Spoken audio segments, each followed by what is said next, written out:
L'hôtel Maïva Palace de Bamako a abrité ce mercredi 28 février 2024 la 19e session du comité de coordination et de suivi des programmes et politiques de sécurité alimentaire, présidé par le ministre commissaire à la sécurité alimentaire en présence des partenaires techniques et financiers. Ils seront examinés et validés le bilan du plan d'opération et du plan national de réponse du titre de l'année 2023, la situation alimentaire du pays à la lumière des recommandations formulées par le système d'alerte précoce et valider les plans d'opération et le plan national de réponse 2024. En dépit de l'existence de quelques poches d'insécurité alimentaire et nutritionnelle dans certaines parties du pays, il est permis de penser que la présente session de l'année 2024 se tient dans un contexte où l'espoir renaît par rapport aux 3 années précédentes où se sont succédées différentes crises sécuritaires, alimentaires, humanitaires et nutritionnelles. Nous savons bien que quand les difficultés alimentaires et économiques s'étalent dans la durée, les besoins des couches les plus vulnérables se développent et les stratégies d'adaptation pour satisfaire les besoins alimentaires et non alimentaires se fragilisent et demandent la solidarité à la fois nationale et internationale.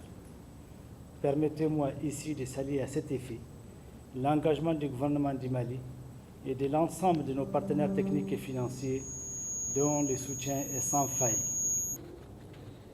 Les taux de malnutrition se dégradent et restent préoccupants, tant au niveau conjoncturel que structurel. Les mauvaises pratiques alimentaires, l'hygiène, les maladies hydriques s'ajoutent aux poches d'insécurité alimentaire. Monsieur le ministre commissaire, malgré cela, on doit se féliciter des efforts de l'État malien et de ses partenaires. En effet, l'an dernier, plus de 36 000 tonnes de céréales ont été distribuées gratuitement à plus d'1 100 000 personnes via les services de l'État, tandis que les partenaires appuyaient plus d'1 300 000 personnes, pour la majorité via des coupons alimentaires.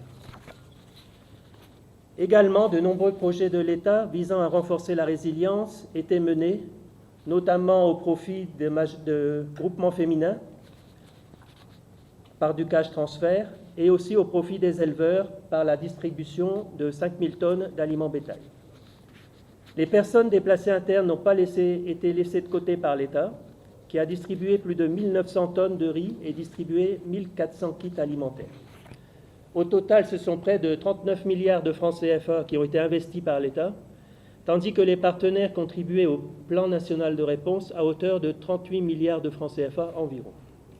Excellences, Monsieur le ministre commissaire, en vous saluant pour l'organisation de cette session et les échanges sur le plan national de réponse 2024 qui va nous être présenté, nous remercions l'assistance au nom de l'Union européenne et des partenaires présents pour son aimable attention. Je vais finir par un proverbe mandingue quand même, puisqu'on est en zone mandingue. Alors, bolofla de benyoko. Donc, c'est avec les 2 mains qu'on lave le mil. D'habitude, je dis, comme quand il y a des dames, je dis qu'avec une main, on ne peut pas attacher un pagne. Vous l'avez déjà entendu. Avec un doigt, on ne peut pas soulever un caillou. Et là, j'ai appris aussi que c'est avec les 2 mains qu'on lave le mil. Donc, c'est ensemble que nous ferons des belles choses.